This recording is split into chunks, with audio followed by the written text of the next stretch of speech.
The moment my coworkers started smiling at each other, I knew I was about to become the punchline of a joke. My name is Callum Vass. I was 32 years old, and at the time I worked as a maintenance technician for a chain of hotels across eastern Washington. Nothing glamorous. If an air conditioner stopped working, I fixed it. If a water heater failed, I replaced it. If a guest complained about a broken lock at midnight, I was usually the guy getting the call. It paid the bills. Most days that was enough for me. I lived alone in a small apartment outside Spokane.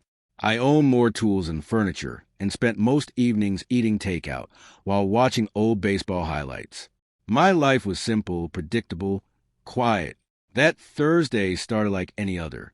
I was replacing ceiling panels in a conference room when I heard laughter coming from a hallway. Not normal laughter. The kind people make when they are trying very hard not to laugh in front of the person they are talking about. A few minutes later, I walked into the break room and immediately noticed everyone looking at me, then looking away, then looking at each other. That was never a good sign. "What?"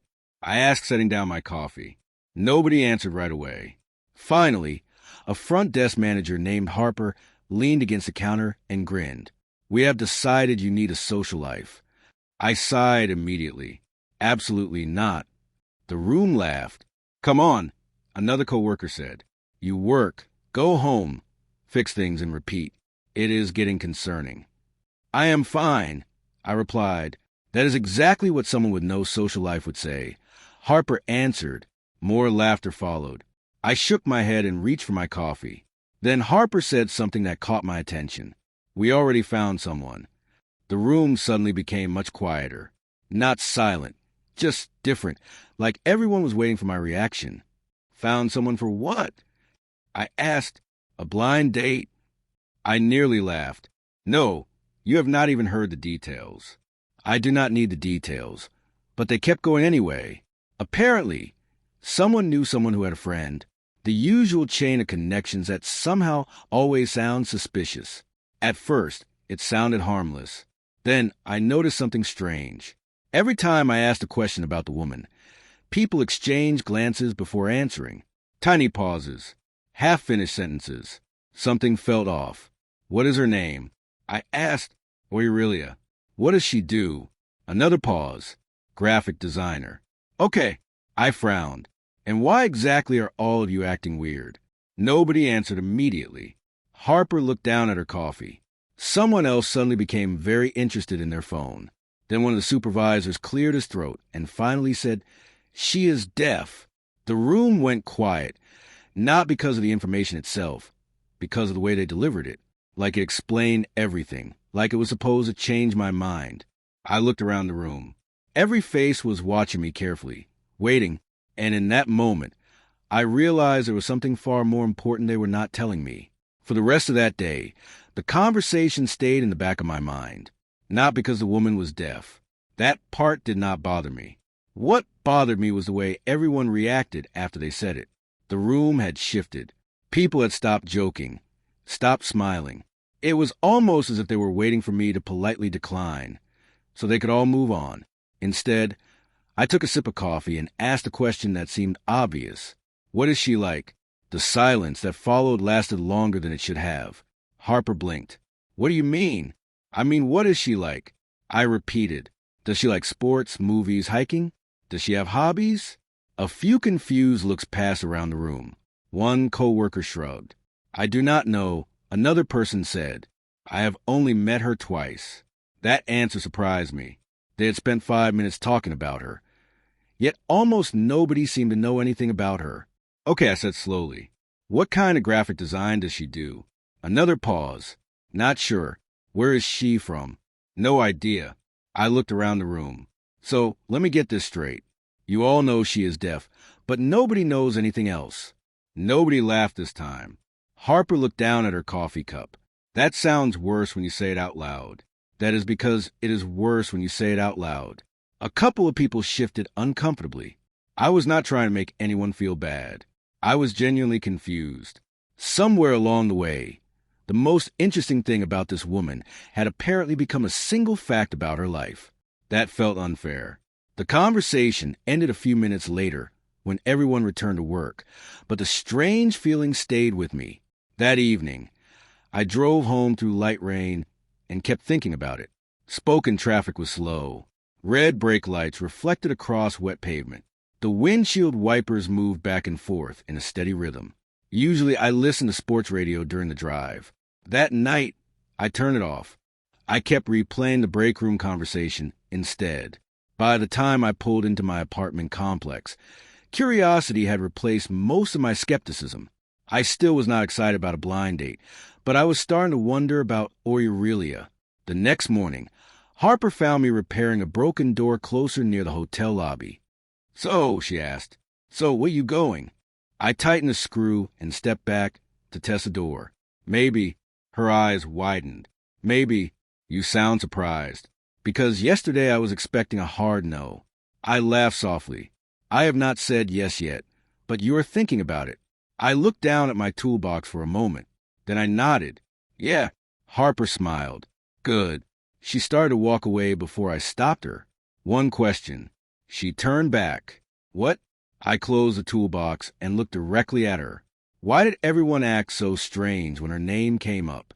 For the first time, Harper did not smile. Instead, she let out a slow breath and said something that made me even more curious, because most people decide who she is before they ever meet her. The date was scheduled for the following Saturday. For the next few days, I did something I had not done in a long time. I thought about it, not constantly, just enough to surprise myself. Usually, blind dates felt like something that happened to other people. I had spent years building a life that was comfortable on my own. Work, home, repeat. It was simple, predictable, safe. But every time I thought about canceling, I remembered Harper's comment. Most people decide who she is before they ever meet her. The more I thought about it, the less I liked that idea. Saturday arrived with clear skies and unusually warm weather for early spring. The restaurant was a small Italian place downtown. Nothing fancy, brick walls, soft lighting. The kind of place where conversations could happen without people shouting over music.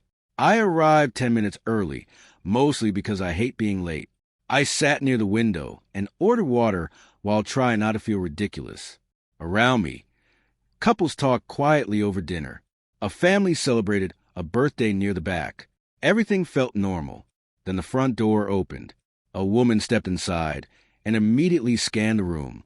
I recognized her before anyone introduced us, not because I had seen a picture, because she carried herself differently. Calm, confident, unhurried. She wore a dark green sweater and simple black slacks. Nothing flashy, nothing designed to attract attention. Yet somehow, she immediately became the most noticeable person in the room. A hostess approached her and spoke. Aurelia smiled politely and watched the woman's lips before responding. The interaction lasted only a few seconds. Then her eyes found me. She smiled. Not a nervous smile, not a forced one. A genuine smile. The kind people give when they are actually happy to meet someone. I stood up and suddenly forgot every prepared sentence I had planned during the drive over. She reached the table and extended her hand. I shook it. Her grip was firm, confident. "Callum?" she asked. Her voice sounded different than I expected. Soft but steady. "Yeah," I smiled. "Aurelia?" She nodded. Then both of us laughed slightly at how obvious the exchange sounded. The awkwardness disappeared almost immediately. We sat down and looked over the menus. Within 5 minutes, something became clear. Everyone at work had been wrong, not about her hearing. That part was true. They were wrong about what mattered. Aurelia was funny, not performative funny. Naturally funny. The kind of person who notices small, absurd details other people miss. She told the story about a coffee shop employee accidentally giving her 6 packets of sugar because he was too embarrassed to ask her to repeat herself. I laughed harder than I expected. She laughed too. Before long, the conversation felt easy, comfortable, like we had met before somewhere and simply forgotten. Then, about 30 minutes into dinner, I realized something strange.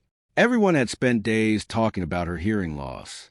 Yet, nobody had mentioned the most interesting thing about her. The most interesting thing about Aurelia was not something you noticed right away. It revealed itself slowly, the way real things usually do. Our food arrived and the conversation kept flowing without effort. She asked questions most people never asked, not the standard questions people use to fill silence. Real questions. What was the first thing I ever fixed? What place made me feel most at home? What would I do if money stopped matching tomorrow? At first, I laughed at some of them. Then I realized she was paying close attention to every answer, not just listening, studying, understanding. A surprising number of people wait for their turn to speak. Aurelia did not. She seemed genuinely interested in people. About halfway through dinner, I told her a story about accidentally flooding a hotel laundry room during my first year on the job. Most people laughed at the disaster. Aurelia laughed too, but then she asked what happened afterward. The question caught me off guard. Nobody ever asked that part. I explained how embarrassed I had been and how one of the senior technicians had stayed late to help me fix everything. She nodded thoughtfully. That was probably the part you remembered, she said, not the mistake. I stared at her for a second because she was right, completely right. She smiled when she saw my expression. People usually remember how they were treated during difficult moments. There was something about the way she said it that made me wonder how many difficult moments she had experienced herself. As the evening continued, I noticed something else. Aurelia seemed to understand people unusually well. A server walked by looking distracted, and Aurelia quietly asked if he was having a rough night. He looked surprised before admitting his daughter was sick. Later, she noticed an elderly couple sitting across the restaurant and guessed they had probably been married for decades based on how comfortable they looked sitting in silence together. Every observation turned out to be correct. It was almost unsettling, not because it was strange, because it was accurate. Eventually, I asked her about it. She smiled and stirred her iced tea. When people assume you miss things, you learn to pay attention. That answer stayed with me. The restaurant around us felt a little quieter after she said it. Not literally quieter, just different, more focused. What do you mean? I asked. She looked down for a moment before answering. Most people spend their lives talking. I spent a lot of mine watching. There was no bitterness in her voice. No self-pity, just honesty. I found myself looking at her differently after that. Not because I felt sorry for her, because I respected her. The more we talked, the clearer it became that she had built strengths most people never noticed. Strengths that could not be summarized in a single sentence. Strengths nobody at work had bothered mentioning. Then, just as I was thinking that, I noticed something across the room. A group of people near the bar had started looking in our direction. One of them said something to another person. They both glanced toward our table. Aurelia noticed it too. The smile on her face faded slightly, only for a second, but I saw it. And in that moment, I realized there was a story behind that reaction that I did not understand yet. At first, I told myself I had imagined it. People look around restaurants all the time. They glance at other tables. They notice familiar faces. There was no reason to assume anything unusual was happening. But the longer I sat there, the harder it became to ignore. Every few minutes, someone from that group looked in our direction. Not openly, just long enough to notice us before looking away. The strange part was not that they were looking at me. It was that they were looking at Aurelia. I noticed her expression change, slightly whenever it happened, not dramatically. Most people probably would not have seen it. But after spending the last 2 hours watching how observant she was, I had started paying closer attention, too. She became a little quieter, a little more careful. The easy rhythm of the conversation slowed. Finally, I decided to ask, "Do you know them?" Aurelia followed my gaze toward the group near the bar. For a moment, she did not answer. Then she gave a small shrug. Not really. It was the kind of answer that sounded technically true while avoiding something larger. I waited. She looked down at her glass. "I have seen a few of them before." That was all she said. I could tell she did not want to discuss it. So I let the subject go. A few minutes later, our server returned with the check. He was a younger guy, maybe 23 or 24, friendly, polite. Throughout the evening, he had been professional and respectful. As he placed the check on the table, one of the men from the group near the bar walked over. He wore a business casual shirt and carried himself with the confidence of someone who was very comfortable being the loudest person in a room. He smiled at the server and then glanced at our table. Looks like she finally found someone willing to sit through an entire dinner. The comment was delivered with a laugh. The kind of laugh people use when they want something to sound harmless. The server immediately looked uncomfortable. So, out of the corner of my eye, I saw Aurelia's shoulders stiffen slightly. The man continued, "That has to be some kind of record." A couple of people from his group laughed quietly, not because it was funny, because they did not know what else to do. The entire restaurant did not go silent. Real life is rarely that dramatic, but our small corner of it did. The server froze. Aurelia looked down at the table. I stared at the man for a second, trying to understand why someone would think that was an acceptable thing to say. Then something became painfully clear. This was not the first time it had happened. The sadness that briefly crossed Aurelia's face told me that. She had heard versions of this before. Maybe dozens of times, maybe hundreds. The man smiled as if he expected everyone to move on, as if the moment would simply pass. Instead, I found myself setting my credit card down on the table and looking directly at him, because there was suddenly one question I could not stop thinking about. How many people had spent years noticing what was different about Aurelia without ever bothering to notice what made her extraordinary? For a second, nobody moved. The man's smile lingered, waiting for approval that never came. The server looked at the floor. Aurelia kept her eyes on the table. Around us, conversations continued, but our corner of the restaurant felt strangely still. I looked at the man and realized something. He genuinely thought he had said something clever. That was the part that bothered me most. Not cruelty, carelessness. The kind that becomes normal when nobody challenges it. "Can I ask you something?" I said. He shrugged. "Sure." I glanced toward Aurelia and then back at him. "How long have you known her?" He frowned slightly. "A few years, I guess." "A few years." I nodded. "That is interesting." His smile began to fade. "Why?" I leaned back in my chair. "Because I have known her for about 2 hours." He crossed his arms. "Okay, and in those 2 hours, I learned that she is funny." The server slowly looked up. "I learned she notices details most people miss. I learned she asks better questions than almost anyone I have met. I learned she can read a room faster than most people who have perfect hearing." The man said nothing. Neither did anyone else. I continued. "You have known her for years, and somehow the only thing you thought to mention was the fact that she is deaf." The silence that followed felt heavier than before. Not dramatic, just honest. The kind of silence people fall into when they realize they have been exposed by a simple truth. The man opened his mouth as if he wanted to respond, then closed it again. Across from me, Aurelia finally looked up. Her expression had changed. The sadness I saw a moment earlier was gone. In its place was something I could not quite identify. Surprise, maybe, or disbelief. I was not trying to make a speech. I was not trying to impress anyone. I was simply saying what seemed obvious. The server gave a small nod before quietly excusing himself. The man muttered something about getting back to his friends and walked away. None of them laughed this time. After they left, Aurelia stared at her glass for several seconds. Then she let out a slow breath. "You did not have to do that." Her voice was soft. I shrugged. "I know." She studied my face carefully. Most people would have ignored it. I thought about that for a moment. She was probably right. It would have been easier to ignore it. Easier to change the subject. Easier to pretend nothing happened. Maybe. I smiled slightly, but it seemed unfair.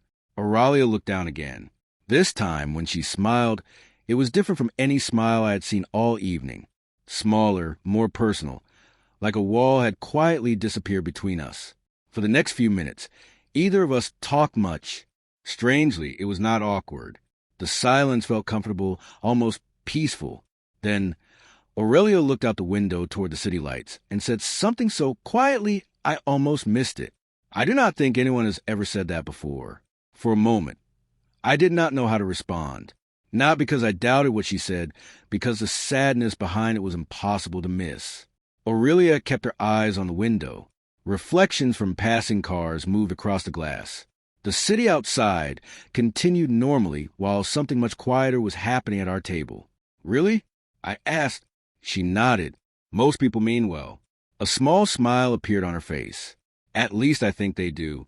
She paused for a second. But they usually talk about me like I am a problem they are trying to solve. I looked down at my hands.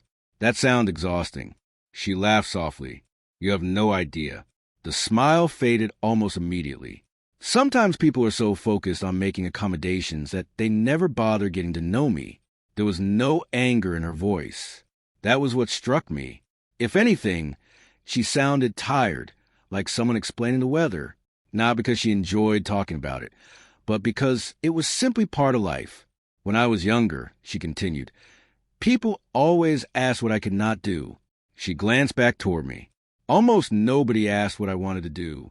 I found myself thinking about the break room conversation again, about how nobody knew anything about her except one fact. The realization felt even worse now. What did you want to do? I asked. That question seemed to surprise her. Her eyebrows lifted slightly. Then she smiled. A real smile. Everything. I laughed. That is not very specific. I know. She laughed too. I wanted to travel. I wanted to build things. I wanted to design things. I wanted to prove people wrong. She leaned back in her chair. I still do, honestly. The confidence in her voice made me smile. How is that going? Pretty well. Her eyes brightened. I run my own design studio now. That caught me off guard. You own it? She nodded. Started with one client, then 3, then 10. Now I have a small team. I stared at her for a second. Nobody mentioned that. Of course they did not. She shook her head with amusement. That is not the interesting part. The way she said it made me laugh despite myself. For the next half hour, Aurelia told me stories about building her business from scratch. The late nights, the mistakes, the clients who disappeared without warning, the projects that unexpectedly changed everything. The more she talked, the more impressed I became, not because she was successful, because she had earned every bit of it. There was determination underneath her calmness, strength underneath her kindness. Eventually, the restaurant began emptying around us. Chairs were stacked near and used tables. Staff started wiping down counters. Neither of us seemed eager to leave. Then, Aurelia became quiet again. She studied me for a moment before speaking. Can I tell you something else? Sure. She looked down briefly, then back up. When Harpo told me about this date, I almost said no. I felt my stomach drop, slightly. Why? A faint smile appeared. Because I thought you were probably coming out of pity. She held my gaze, and I was completely wrong. For a second, I did not know what to say. Not because her words surprised me, because they made more sense than I wanted to admit. If I had been in her position, I probably would have assumed the same thing. Too many people had already reduced her to a single detail. Why would she expect anything different from another stranger? I can see why you thought that, I said. Aurea smiled faintly. At least you are honest. I usually try to be. She laughed softly and shook her head. That is another thing. What is you never act like you are performing? I frowned. Performing, trying to impress me. She rested her elbows lightly on the table. Most dates feel like interviews. Everyone is trying to become the version of themselves they think the other person wants. I thought about that. She was not wrong. And I do not. No. Her smile grew slightly. You talk the same way now that you did when you first sat down. I looked around the nearly empty restaurant. Maybe I am just not very sophisticated. Or maybe you are comfortable being yourself. The way she said it made something settle quietly inside my chest. The conversation drifted after that, not away from anything important, deeper into it. We talk about childhood memories, first jobs, places we wanted to visit. At some point, I realized I completely lost track of time. The staff had started turning off sections of lighting throughout the restaurant. The dinner crowd was long gone. Yet, neither of us seemed eager for the evening to end. Eventually, our server approached with an apologetic smile. We are closing in about 10 minutes. Aurelia looked surprised. Then she glanced at her watch and laughed. Wow! I checked my phone. Nearly 4 hours had passed. It felt impossible. We gathered our things and stepped outside together. The night air was cool, but comfortable. Downtown Spokane was quieter now. Street lights reflected off parked cars. A few people walked along the sidewalks heading home after dinner or late shifts. For a moment, either of us moved toward our vehicles. We simply stood there beneath the glow of a street lamp. "I had a really good time tonight," I said. The words felt almost embarrassingly simple. Aurelia looked at me for a second before smiling. "So did I." There was a brief pause. Then she reached into her purse and pulled out her phone. This is usually the part where people awkwardly pretend they might call. I laughed. That sounds accurate. I prefer skipping that part. She held out her phone. "Give me your number." I stared at her for a second, not because I did not want to, because I realized she was making the first move confidently. Without hesitation, I entered my number and handed the phone back. She looked down at the screen, then up at me. Good, I asked. Now I do not have to wait for Harper to play messenger. I laughed. Then something occurred to me. "So this means you want a second date." Aurelia tilted her head slightly, pretending to think about it. "Callum, I spent 4 hours talking to a maintenance technician about broken air conditioners, childhood memories, and Italian food." Her eyes sparkled with amusement.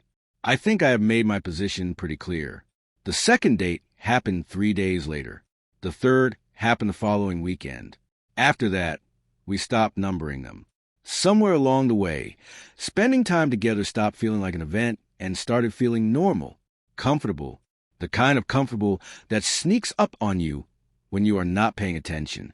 A few weeks later, I was sitting in the hotel break room eating lunch when Harper dropped into the chair across from me with the expression of someone carrying important gossip. So she said, "How is Aurelia?" I smiled before I could stop myself. Harper immediately pointed at me. "That right there." "What?" "That smile." I shook my head and went back to my sandwich. "You are impossible." She laughed. "No, you are predictable." The strange thing was that she was right. For years, people had told me I needed to get out more, meet people, take chances. I always assumed they were talking about dating. They were not. What I needed was connection. Real connection. The kind built on being understood. A few months after our first dinner, Aurelia and I were walking through Riverfront Park on a cool Saturday afternoon. The trees were beginning to change color. Families pushed strollers along the paths. A street musician played guitar near the fountain. We sat down on a bench overlooking the water. Either of us spoke for a minute. The silence felt easy, the same way it felt that night outside the restaurant. Aurelia looked out across the river and smiled slightly. "Can I tell you something?" she asked. "Sure." She folded her hands together. "Do you remember what happened at the restaurant?" I knew exactly what she meant. Yeah, her eyes stayed on the water. For a long time, I thought I needed people to understand my hearing loss before they could understand me. She paused. Eventually, I realized I wanted the opposite. I waited. Aurelia turned toward me. "You were the first person who seemed interested in meeting me before deciding who I was." The words landed harder than I expected. Maybe because they reminded me of that first conversation in the break room. Everybody knew one fact about her. Almost nobody knew the person. I let out a slow breath. That seemed like a pretty low standard. She laughed softly. "You would be surprised." Then she reached over and took my hand. The motion was simple, natural. Yet somehow it felt bigger than any dramatic declaration could have. Looking back now, people sometimes ask why things work between us. They expect some complicated answer, a perfect moment, a grand gesture. The truth is much simpler. Everyone else met one part of Aurelia and assumed they knew the whole story. I met the person first, and in the process, she saw something in me, too. Not a maintenance technician, not a quiet guy who spent too much time alone, just a person. Maybe that is why everything changed. Because at the end of the day, most people are not looking to be rescued. They are looking to be seen. And somewhere between a blind date, a long conversation, and a restaurant full of strangers, two people finally